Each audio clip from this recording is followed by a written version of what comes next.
I died in the year I loved him most. With a fortune of hundreds of millions, he said he would abandon it all. He accompanied me to my death in the flames. When I opened my eyes again, I had returned to 10 years ago. We had just gotten married, and it was the time when I hated him the most. I ran to his headquarters and, upon seeing him for the first time, choked out, "Henry, I'm sorry."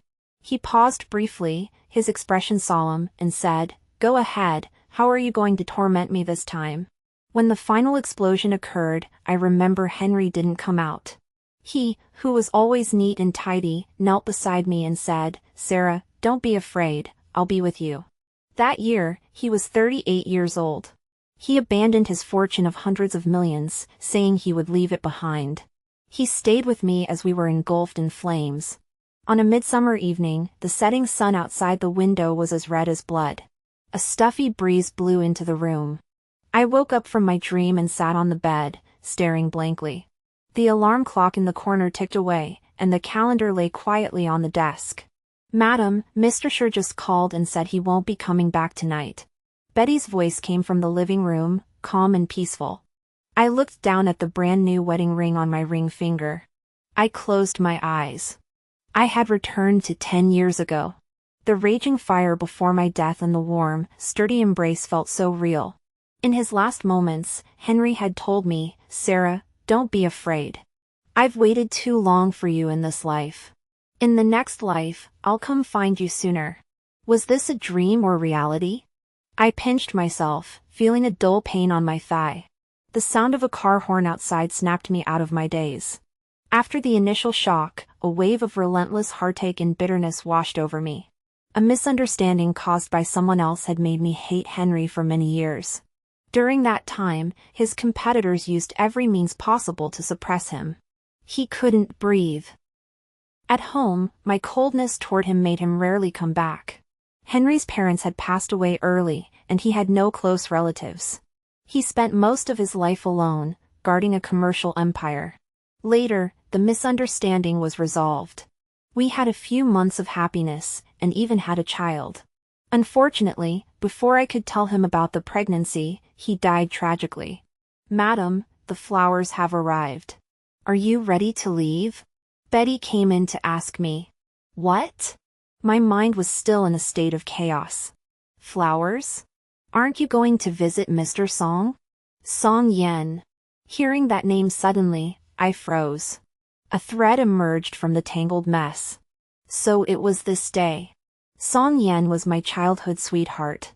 He was also a very talented actor. Unfortunately, he was severely burned in an accident and had to stay in the hospital for a long time. On this day in my previous life, I had gone to the hospital with a bouquet of flowers. After spending his birthday with Song Yen, I left the hospital and saw Henry sitting in the car, his cigarette burning down to the end, yet he didn't notice. I didn't want to explain anything, or even see him. Ning ning. Henry noticed me, extinguished the cigarette butt, got out of the car, and spoke in a melancholy tone. "Today is my birthday." I stopped in my tracks and turned to look at him coldly. "So what?" Henry's dark eyes stared at me, saying nothing. I said, "Today is also Song Yan's birthday. To marry me, you resorted to any means, disfigured his face, and ruined his future. How do you expect me to treat you?" Henry opened his mouth but could only say, "It was just an accident.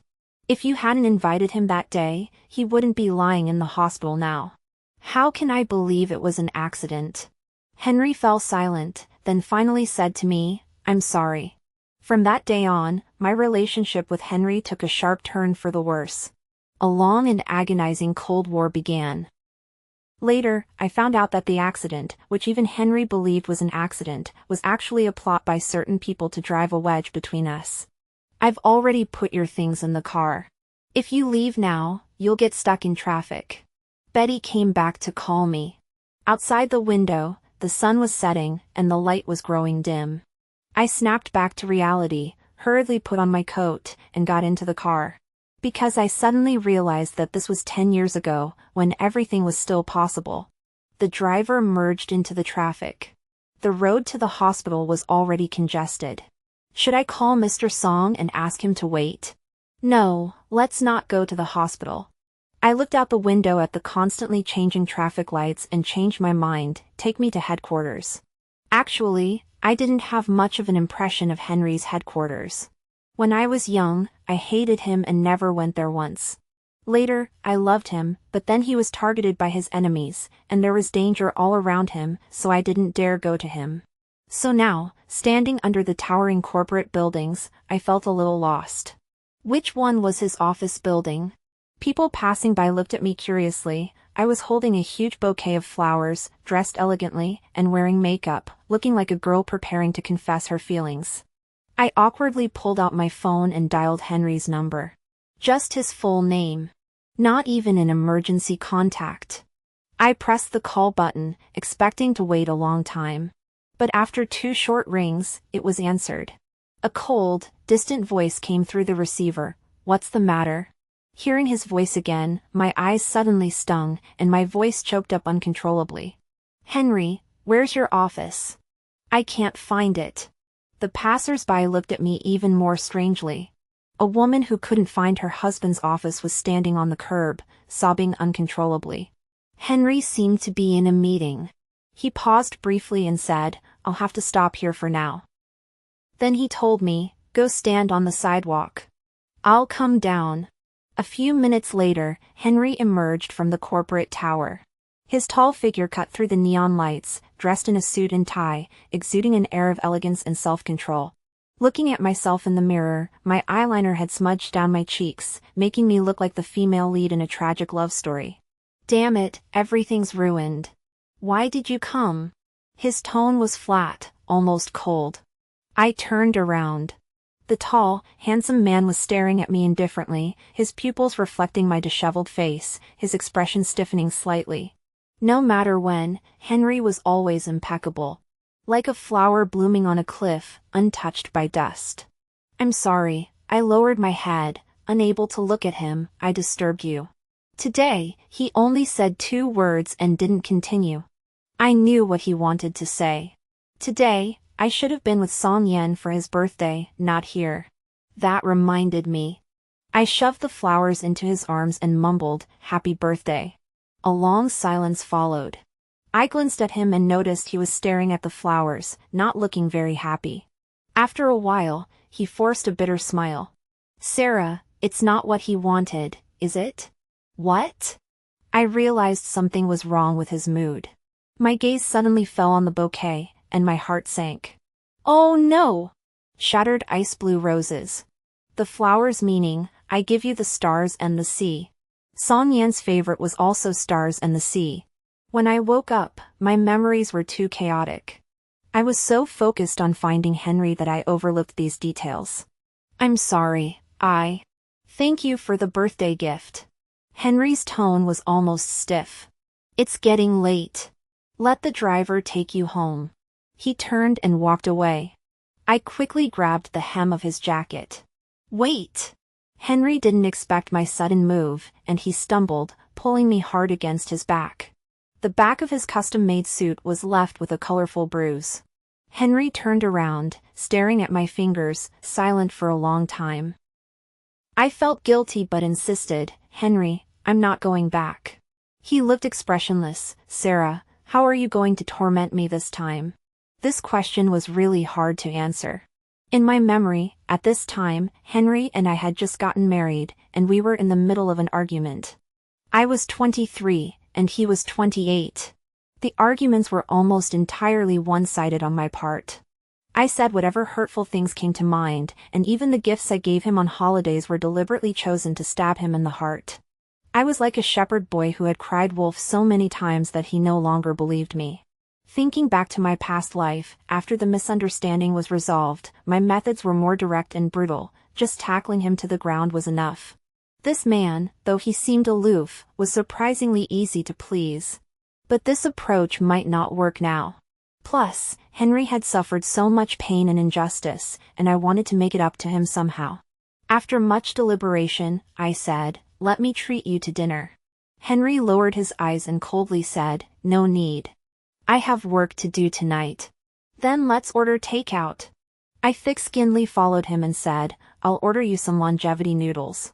Henry didn't say a word and didn't even acknowledge me. The bouquet was still tightly clenched in his hand. As we passed the trash can, I thought he'd throw it away without hesitation, but he didn't. I followed him all the way into his office. It was empty. A cold takeout box was lying on the desk. He hadn't touched it. Was he planning to get through the night like this? A wave of pity washed over me, and I opened my phone to order him some longevity noodles. Clear soup, less salt, no scallions. For sides, I ordered tomato beef brisket and a few vegetarian dishes, all non-spicy. In the past, Henry would always order spicy food to accommodate me. It wasn't until later that I found out he had a weak stomach and couldn't eat anything too spicy, oily, or salty. After placing the order, I sat on the sofa, unsure of what to say. It seemed like anything I said would be inappropriate. Henry was unwrapping the flowers and preparing to put them in a vase. The shards of ice blue rose petals stung my eyes. Without thinking, I walked over, snatched them, and threw them into the trash can. He froze, looking at the blood droplets on his thumb, and sighed wearily. "Sarah, have you had enough?" "No." I held back the anger in my heart, angry at him for being so passive and having no temper. "Never mind, if you don't like them, I'll buy you something else." Henry pulled out a tissue, pressed it against the wound, and lowered his eyes, resigning himself. "Never mind." I ignored him, picked up the trash, and left with a curt, "Wait here." Then I hurried out the door. On a summer evening, the streets were lined with flower vendors. Compared to the bouquets in the flower shop, which cost hundreds or even thousands, these were of poorer quality. I ran to several stalls and bought all the red roses, wrapping them roughly in simple packaging paper. Just then, the takeout arrived, and I carried the large and small packages upstairs. The 19th floor was even colder than when I had come earlier. The few employees who had stayed late had already left. Only Henry's office had a small light on. I tiptoed in and opened the door. He was standing by the floor-to-ceiling window, facing away from me, looking lonely. It felt like I was a stray dog that had been abandoned. The heavy bouquet and takeout collided with the door, making a loud thud. Henry's back stiffened, and he turned around suddenly, seeing me almost crushed under the weight. "Hey, what are you standing there for? Help me!" I panted. He seemed surprised that I had come back.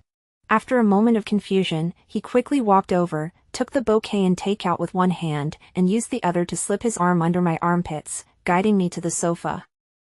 I took a deep breath, sweat beading on my forehead, but still smiled sweetly and said, "These are for you.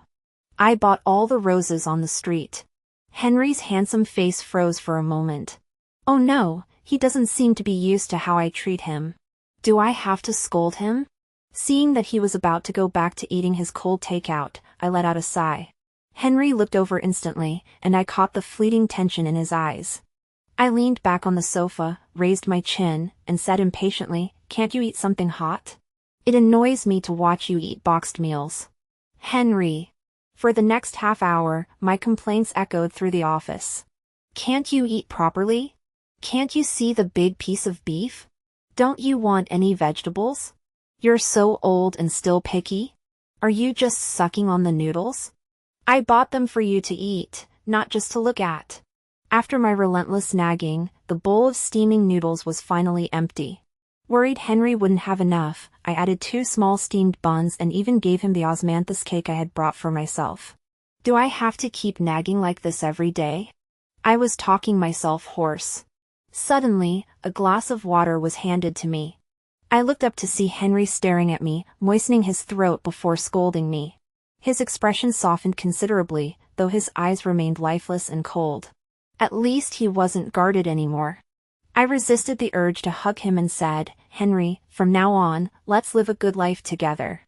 He heard this, shifted his gaze, and silently cleared the dishes without answering my question. After getting dressed, I told the driver to take him home. "But I just got here."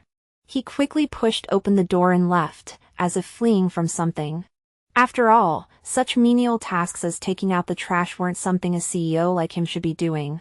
Saying I wasn't disappointed would be a lie. Having been reborn, why did this man seem even harder to win over? Sitting on the sofa, I began to formulate my next strategy. Should I just go for it, or should we pour out our hearts first before going for it? A sudden ringtone interrupted my thoughts. I answered the phone absent-mindedly. On the other end was a voice that was both distant and familiar. Ning Ning, where are you? My previously joyful mood plummeted, and I remembered there was someone else. It's you. My tone wasn't particularly enthusiastic. Song Yan's voice was gentle. I've been waiting for you for a long time. Didn't we agree to celebrate our birthday together? Recalling everything that had happened in my previous life, my fingers tightened little by little until my knuckles turned white. Song Yan, we've been friends since childhood, right?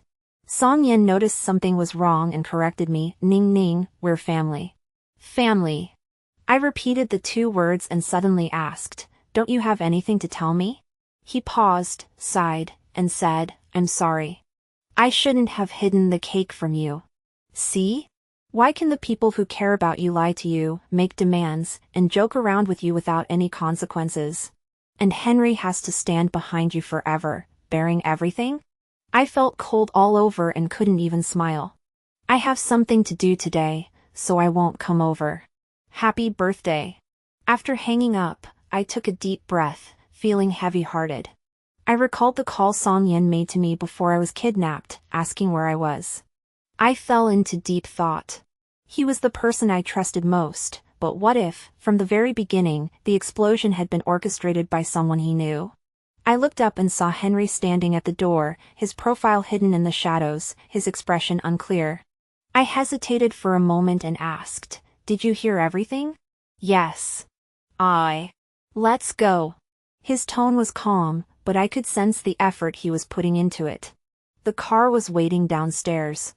I opened my mouth, unsure of how to explain what was going to happen. I was afraid he would think I was crazy. I followed him out the door, feeling guilty. Henry. He slowed his pace slightly but didn't turn around. It was Song Yan who called me just now. I spoke quickly because I did agree to help him celebrate his birthday yesterday, but today I'm different.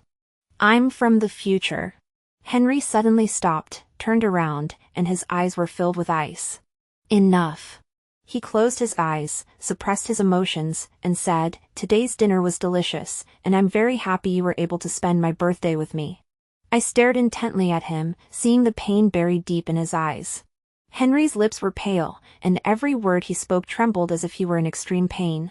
So in the end, if you want to go find Song Yan, I'll accept it. Because this is the price. In a past life, Henry had once told me that back then, every time I gave him a little kindness, I had to pay for it with even more pain. So he never dared to ask for anything and had always prepared himself for my departure. These words now felt like a knife piercing my heart. They caused me intense pain. On that day in a past life, when I wasn't there, his dinner was a cold takeout box. No one had said a single word of birthday wishes to him. That's why he went to wait for me at the hospital entrance, isn't it? Henry just wanted to hear me say happy birthday, but I told him to mind his own business and stay as far away from me as possible. The belated truth is suffocating me. He averted his gaze. I'm sorry, I shouldn't have said that. It's getting dark, it's not safe. If you're going to the hospital, hurry up. I suddenly grabbed Henry's hand, firmly, insistently, intertwining our fingers. His body stiffened, but he didn't pull away. Instead, he asked in a hoarse voice, Sarah, what are you doing? Do you want to make me feel even more humiliated? I lifted my head and suddenly grabbed his tie, pulling it down. Husband, don't move. Those 4 words were like a seal, completely binding him. I tiptoed up and kissed Henry's cold lips. The elegant scent of pine wood was disrupted by my chaotic kisses. I wrapped my arms around his neck and pushed him against the wall, carefully soothing him. Him from his initial stiffness, to shock, and finally to surrender, closing his eyes in defeat and letting me ravage and humiliate him. His spotless shirt was now a wrinkled mess. He unconsciously gripped my waist, tightening his hold until he greedily pressed against my back, pulling us tightly together. The light above us flickered on and off, and eventually, we parted in the darkness, panting against each other's foreheads. Ning Ning, Henry said in a low, hoarse voice, don't do this. You don't like it? No, he remained silent for a long time before saying, don't tempt me. Go find him while I still have my wits about me. You're willing to let me go? I blew a gentle breath into his ear, pouting, you're not jealous? You're not angry? You're willing to let me kiss someone else? Henry seemed provoked, suddenly lowering his head to cover my mouth, taking control, picking me up, and throwing me back onto the sofa. Before I could react, his large hand gripped the back of my head, and he kissed me fiercely, as if venting his frustration. I curved my lips slightly, thinking he could hold back if I didn't give him something more intense. However, the subsequent developments were beyond my control. Henry! I suddenly grew wary. What are you doing? I meant let's go home. All I heard was his soft voice, I gave you a chance, but you didn't leave. Now, the chance is gone. As he finished speaking, I found myself flipped over, lying face down on the sofa back. The man's voice drifted into my ears, seductive and alluring. Sarah, you're asking for it. I thought, given Henry's personality, he wouldn't do anything too extreme. But I forgot that in my previous life, he was a madman willing to die for love. Deep down, there was a wild side to him. You. My weak pleas were drowned out by my lips, and in the end, I could only cling to his neck and cry out, Henry, have mercy on me. He seemed angry and didn't hear me. I bit my lip, clinging tightly to him, my nose stinging as tears fell onto his shoulder. Henry stiffened, stopping carefully. I'm sorry. I rested my chin on his shoulder, looking up to see the bright moonlight outside the window. Henry, I've already thought of a name for our child. I've been thinking about it for a long time in my previous life, but I never told him. Ning Ning, don't say that. His voice was hoarse, murmuring softly. Don't you believe me? The only response was endless silence. He probably dared not hope that we could have a child. I said, a boy and a girl, and we'll keep the nicknames for you. Little did I know that the person who had just regained his composure had fallen back into the web of chaos. Henry didn't give me a chance to speak, hugging me as if I'd lost half my soul and leading me into a small door beside the office. The door closed softly. The wind lingered outside the floor-to-ceiling windows. The moonlight was clear and bright. Just a door separated us, yet whispers echoed through the air. By the middle of the night, my temper flared, and I kicked him, saying I didn't want him anymore. Henry dragged me back without a word and asked, if you don't want me, who do you want? He asked seriously. I blushed and said, I don't want you. He muttered, you don't get to decide. That night's dream was filled with Henry's clinging and a raging fire. I lay in a pool of blood, my body bound with explosives. Henry rushed into the fire, picked me up, and was trembling all over. I saw him crying and could only weakly raise my hand to push him away, shouting, get out. Henry, I told you to get out and not touch me. Please. The dream was shattered by the sound of crying. The warm sensation vanished in an instant. I fell back into darkness and suddenly opened my eyes, my cheeks wet with tears. It was just a dream. When I came to my senses, I realized Henry had been pushed to the edge of the bed by me. From his expression, I could tell I had been talking in my sleep. He handed me a tissue but remained seated at a distance from me. His fingertips avoided touching me. My heart sank. He must have misunderstood. Henry. I tried to speak. I was just dreaming. He was listening to me very seriously. I spoke with a trembling voice, I was in a fire, with explosives strapped to my body, and you had to die with me. That's why I said that. Don't misunderstand. Henry's eyes lit up briefly, as if he had understood something, but then they went blank again. Okay, I believe you. After saying that, he tucked the blanket around me, picked up the pillow, and walked out. Henry! I called out to him, staring at his back, and said, you're lying. He didn't say a word. I grabbed the pillow and smashed it hard against his back. Fine, go ahead. I'm so exhausted I can't move. You ungrateful bastard, just leave me here to die. After saying that, I didn't look at him, turned my back to him, curled up like a shrimp, and crawled back under the blanket. No wonder they say young people have such stubborn tempers. Henry, who seemed 10 years younger, was so stubborn, not at all cute. After a long silence, the bed sank slightly behind me. Henry sighed. Go to sleep. Hold me while I sleep. He obediently pulled me into his arms. The night was still long, but I stared at the endless darkness, unable to sleep. Since my rebirth, too much information had been jumbled up in my mind. The people who kidnapped me had once been connected to Henry. They were the owners of a headquarters that had gone bankrupt. The accident that happened to Song Yen back then was actually a plot by my uncle to drive a wedge between Henry and me. These were all things I had learned in the last year of my previous life. My whereabouts had always been well protected by Henry, yet I had been kidnapped on my way to the hospital for a prenatal checkup. How did they find out? The only possibility is the call Song Yen made to me. Even in his final moments, Henry said, "Thank you, Song Yen. Without you, I wouldn't have found her." Those involved are often blind. Looking back now, the person I trusted most, my childhood friend of over a decade, Song Yen, what role did he play in all of this? Due to insomnia the previous night, my head felt like it was about to explode the next morning. "Henry, I can't get up. How could you do this to me?" He kicked me a few times and said helplessly, "Get up and eat breakfast." "I'm not eating. You're being too principled." I snapped angrily, "You don't like the younger version of yourself at all." He paused for a moment and asked with a good-natured tone, "The younger version of myself?" "Yes." I snatched the blanket from his hands and wrapped it around myself. "I like you 10 years older. Go be old, don't disturb my sleep." I wriggled into the warmest spot, stretched out comfortably, and felt Henry's scent all over my body. I slept until the afternoon. Clearly, he had thought of the possibility that I might wake up hungry, so lunch was neatly arranged on the table. The house was extremely tidy, everything in its place. And my big bed, within that order, was a separate world. It was a mess. Because I had been fooling around last night, the sheets were torn into strips and all over Henry. To be honest, the 28-year-old Henry was so pure compared to the 38-year-old Henry. I shook my head to clear the blushing images from my mind. After a quick wash, I ate breakfast, grabbed Henry's shirt, wrapped it around myself, and opened the door to peek out. The office was quiet. The computer was on a video conference call. The setting sun cast a soft glow through the floor-to-ceiling windows, illuminating Henry in his suit.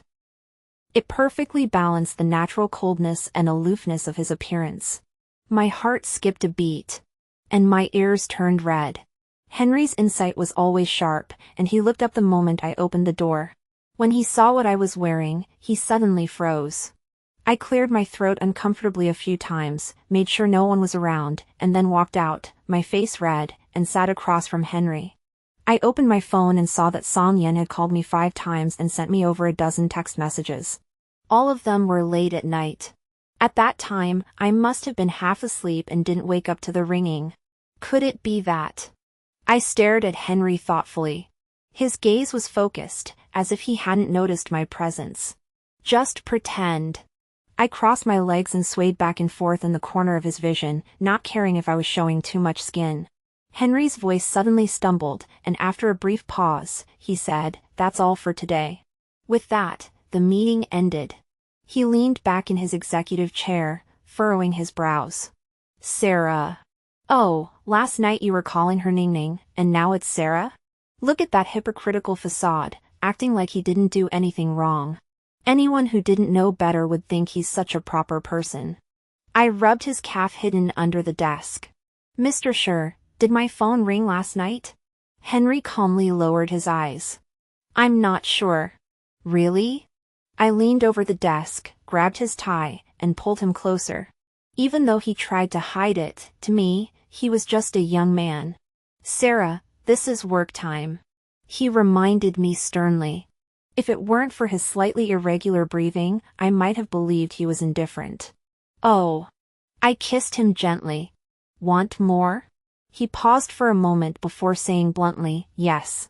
I kissed him again. "I'm in the next room. Wait for me to finish work, and we'll go home together." After returning to the room, I received another call from Song Yen. "Ning Ning, I've been discharged from the hospital." His voice was hoarse and nasal, as if he hadn't slept well all night. I was startled. Why did you get out of the hospital? It's hopeless. If it can't be fixed, I've chosen to give up. I want to live a peaceful life with you. I frowned. We've already had our chance, and besides, I'm married. What about me? Song Yin said, what do you think our promise means? Is it because my face is ruined that you don't love me anymore? I hesitated. You said that only by breaking up could headquarters promote you and you could go further. But you promised to wait for me. How long do I have to wait? I sighed. You had countless opportunities, yet you made me wait all this time. My uncle is a man who will stop at nothing to achieve his goals. My parents abandoned me at Winston Estate after I was born and moved overseas to start new families. I was just a pawn in Winston Estate. While Song Yen was basking in the glory of his success on the big screen, I was being pushed to the brink by my uncle. That night, I called him all night long, but he ignored my calls.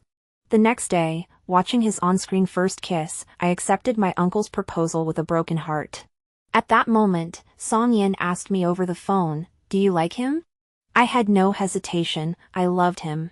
In the days that followed, Song Yen never contacted me again. I thought long and hard. To track down the murderer who ruined my life in my previous life, I needed Henry's help. The first step was to make him accept the fact that I had been reborn. Otherwise, he might have me committed to a mental hospital. This reincarnated heiress started investigating the murderer who destroyed her family in her previous life.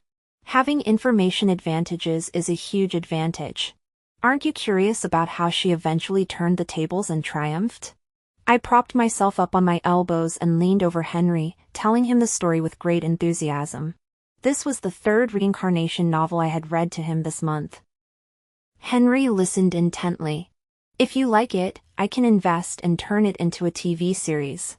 It's not about what I like, the point is whether you like it. He looked at the wrinkled shirt I was wearing inside. If you like it, I like it. I wouldn't let it go, clenching my fist as a microphone. Then tell me your thoughts. Henry. Lately, our relationship has improved significantly. He's very accommodating, almost completely obedient. But there's still something missing. Henry, I pulled a chair closer and sat in front of him, looking serious. I think it's time I told you. He put down his chopsticks and adopted a posture of attentive listening. Go ahead. I spoke with a heavy heart. Actually, I'm also a reincarnated person. Silence. A long, prolonged silence. Henry raised his eyebrows slightly, his lips tightly pursed. He wanted to laugh. I pointed at him. Oh, you don't believe me. Continue, Ning Ning. He curved his lips slightly, then forced himself to suppress it. I believe you. I decided to just go for it and told him everything that happened in my previous life. At first, he listened as if I were a child telling a story. He thought it was a new trick I had learned. Gradually, his brows furrowed. I knew I had hit the mark. The person who stabbed me was surnamed Fong, probably an employee of your headquarters who later went out on his own. Of course, this was 10 years ago, so I don't know where he is now. Also, my uncle was involved, and you need to be careful of Song. Before I could finish, a piercing ringtone interrupted me. Henry and I both saw the name displayed on the phone screen. Ryan.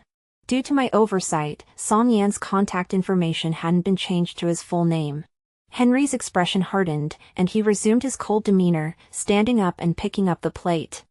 I went to wash the dishes. That feeling came back again. It was deliberate avoidance. He was still afraid. I clenched my teeth, grabbed my phone, and followed him into the kitchen.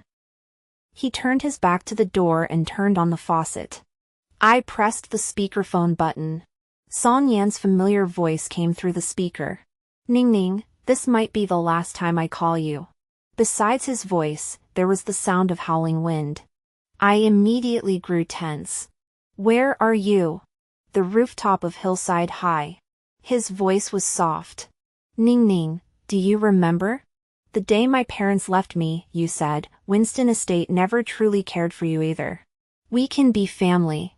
At 18, I wanted to jump off the rooftop, but you stopped me. His voice was soft, tinged with regret. Now you don't want me anymore. I feel like there's no point in living. Song Yen, don't be impulsive. My head buzzed, and I turned around, grabbing my clothes and putting them on. Wait for me. I'll be right there. After hanging up the phone, I turned around and saw Henry still standing by the sink, facing away from me. It seemed like he hadn't heard a thing, only the sound of water flowing. I panicked, rushing in. Hey, are you crazy? Why aren't you changing your clothes? He stumbled as I pulled him, his dark eyes staring at me. Change clothes? It's not appropriate for me to do it. I'm married. I pulled out my phone in frustration and spoke quickly. Henry, I'll give you 10 seconds to take off the apron. I'm calling the police. He's crazy. The kids aren't home yet. What if he jumps in front of everyone? I'm done. Henry was standing at the door, clean and tidy. I was taken aback. You moved fast. Luckily, Henry knew how to drive, so we didn't have to wait for a taxi. The police had already arrived at the scene. They told me not to contact Song Yen anymore. With this sliver of hope, he wouldn't do anything dangerous for the time being. And this was the perfect time to evacuate the students from the school. Henry drove the car as fast as he could within a safe distance. We arrived at the scene quickly. The wind was strong on the rooftop. It couldn't dispel the summer heat. The campus was deathly quiet. The police were standing 5 meters away from Song Yen. The police dragged me onto the rooftop. Miss, he insists on seeing you. Please stall him for a moment. The rescue team will be here soon. I glanced at Henry, who was blocked behind the police line. He nodded at me. I took a deep breath, climbed the steps, and called out, Song Yen. The figure sitting on the edge of the rooftop moved slightly and turned his head. A side of his face, burned beyond recognition, was exposed. Ning Ning, you're here. Looking at him, I felt a moment of disorientation. It seemed like ages since I'd last seen him. After Henry and I cleared up the misunderstanding in our previous life, we visited him a few times, but Song Yen was very resistant. Perhaps after hating someone for so many years, even if you suddenly discover they weren't the one responsible, it's hard to let go of the hatred. Plus, later on, Henry was caught between two enemies, and the situation was tense, so I stayed home and dared not go out. Combining our previous and current lives, it had been over a year since we last saw each other. Song Yen, please come down first. Song Yen didn't respond to me but just stared at me. I'm sorry. His gaze shifted to Henry, who was standing outside the crowd waiting for me, and he said, You're right. I was too extreme. You clearly told me before we got married that we would only be family from now on. I was too greedy. I recalled the years we spent supporting each other and getting through tough times. When we were bullied by street thugs, he protected me and took the blows for me. When I was kicked out by my uncle, he braved the rain in the middle of the night to bring me an umbrella and take me home. For a moment, I felt a bit shaken.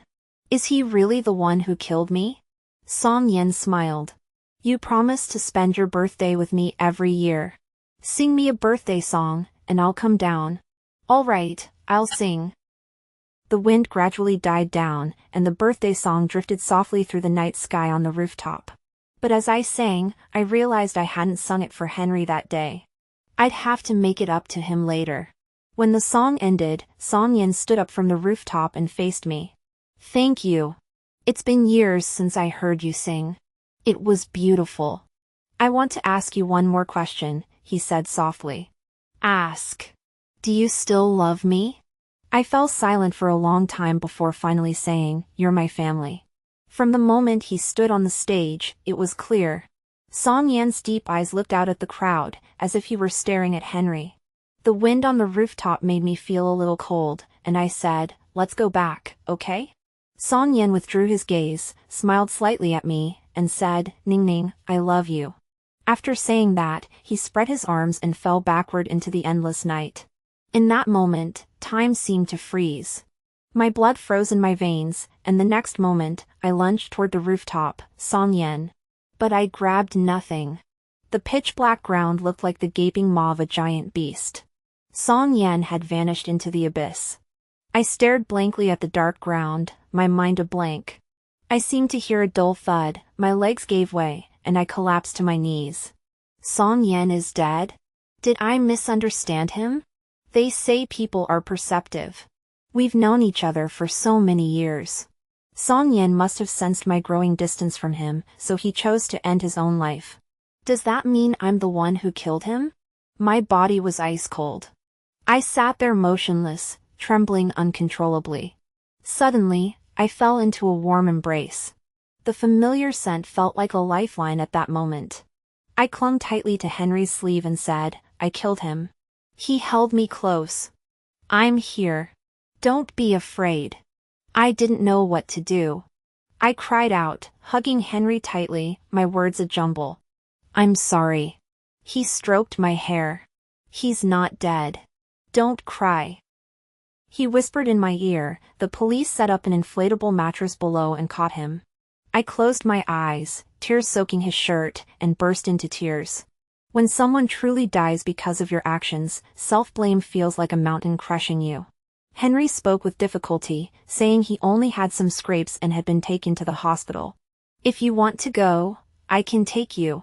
"No." My voice was hoarse. I wanted to stay with him. "All right." We got back into the car. Outside the window, police were leaving in waves.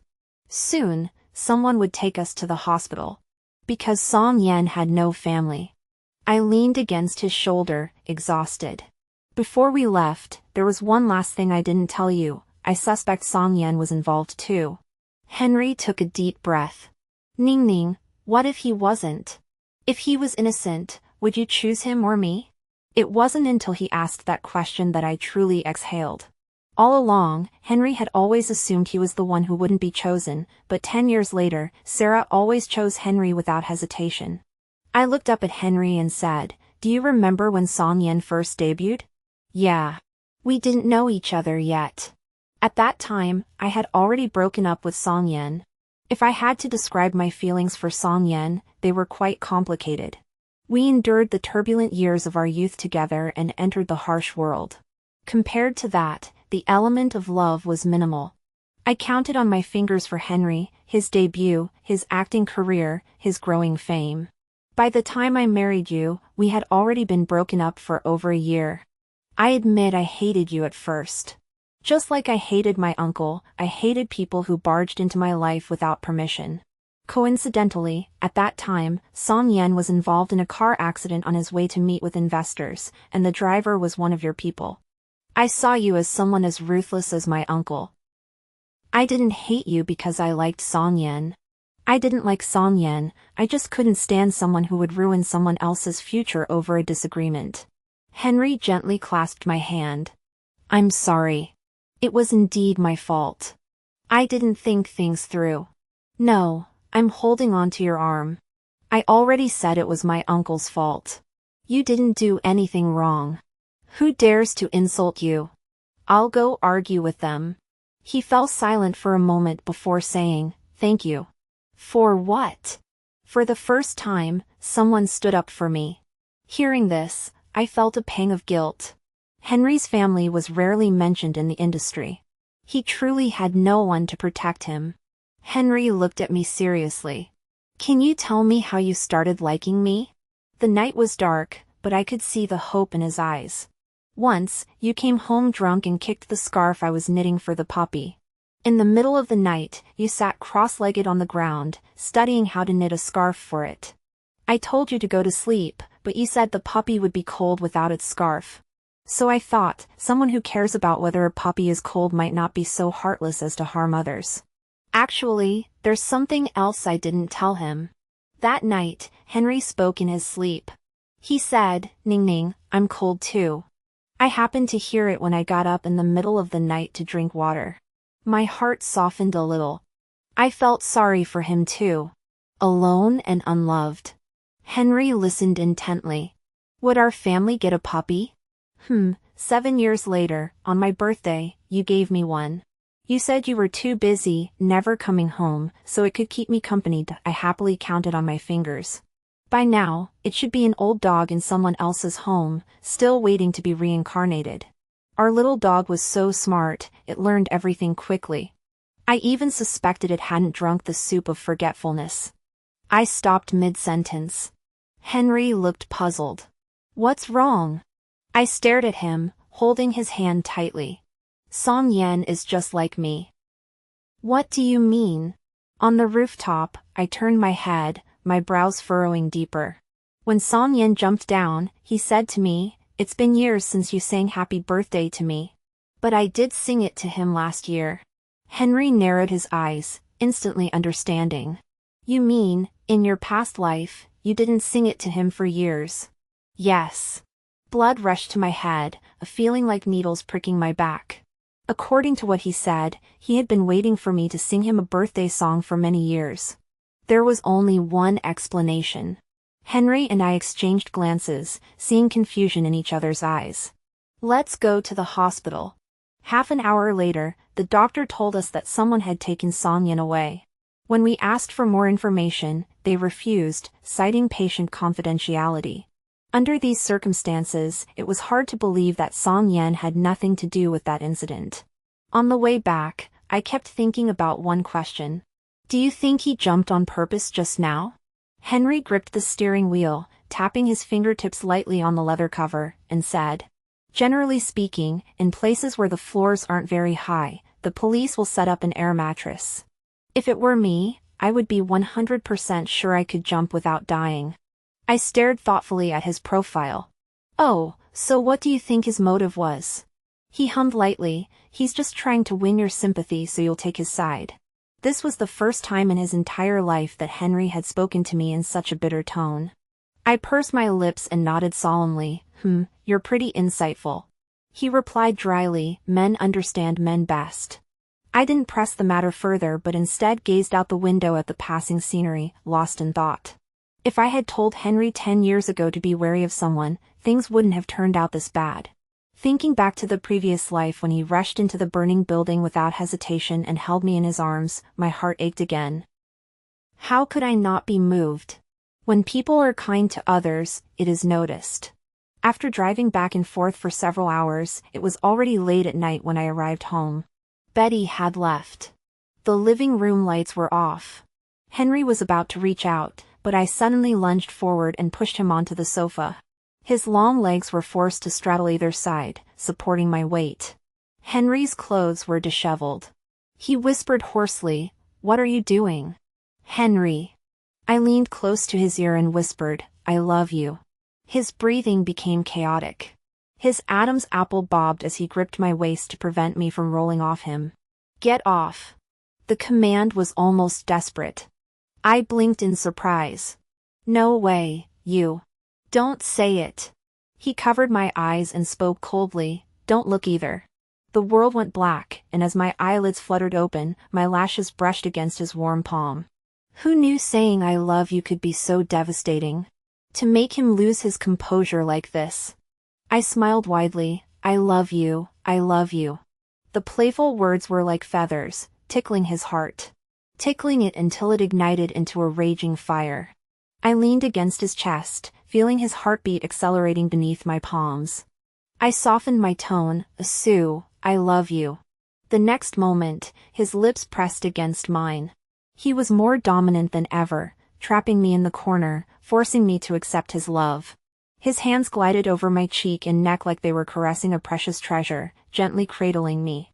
Lost in passion. "Disobedient," he sighed, "aren't you hungry?" "I'm starving."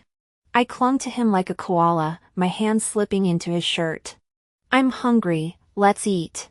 Seeing he didn't budge, I took a chance. "Have you thought of a nickname for the baby?" Henry's eyes darkened slightly as he carried me past the dining table and headed straight for the bedroom. The scent of roasted chicken legs caught my attention. I peeked out and looked at the dining table, my eyes lighting up. "Wait, Betty left me a chicken leg. Don't even think about it." Henry rejected me ruthlessly for the first time. This was my chance, and now I was in control. I felt that Henry had some negotiation skills. He wasn't just a little bit skilled, he was a master manipulator. His voice whispered in the darkness, carrying me like a small boat in a wave. He kissed my fingertips gently, then rubbed them into my chest. I'm yours. I was captivated by his beauty, hummed softly, and flipped him over, pinning him down. Mine, all mine. Later, after taking a shower, my eyelids felt heavy. A pair of hands took advantage of the moment while hugging him, roaming freely and taking every advantage. He was like a docile big dog, seemingly incapable of ever getting angry. Ning ning. HM? I was so tired, my voice was slurred. When we first got married, you promised to take me to the movies, but the next day you had a stomachache and cancelled, going to the hospital instead. Were you going to meet him? For me, it was really a long time ago. I tried to recall, but it didn't seem to have anything to do with Songyen. The day before, Henry had someone send back a small cake, and I also ate a pack of spicy chicken feet, which gave me gastroenteritis. I went to the hospital for an 4 drip, picked up the medicine, and went home to lie down. But from Henry's tone, something didn't seem right. My sleepiness vanished instantly, and I sat up. After a moment of surprise, Henry said, "I'm sorry." "Don't apologize. I'm not angry." I sat up cross-legged. "I'm just curious. How did you think I went to see Songyen?" Logically speaking, with his abilities, he could easily find out my schedule and know that I was lying half dead in the hospital getting in for. But he didn't check. After a brief silence, Henry confessed honestly, "I can see Songyan's WeChat moments. But he doesn't usually post on WeChat moments, does he?" We locked eyes. Both of us saw doubt in each other's eyes. Henry pulled out his phone and handed it to me. I hurriedly tapped on Songyan's profile picture. The moment I saw the content of his WeChat moments, my head buzzed. August 9th, today, Ningning said she wanted to celebrate my birthday. Thank you, my beloved. August 1st, tasted Ningning's homemade meal. It still tastes the same as before.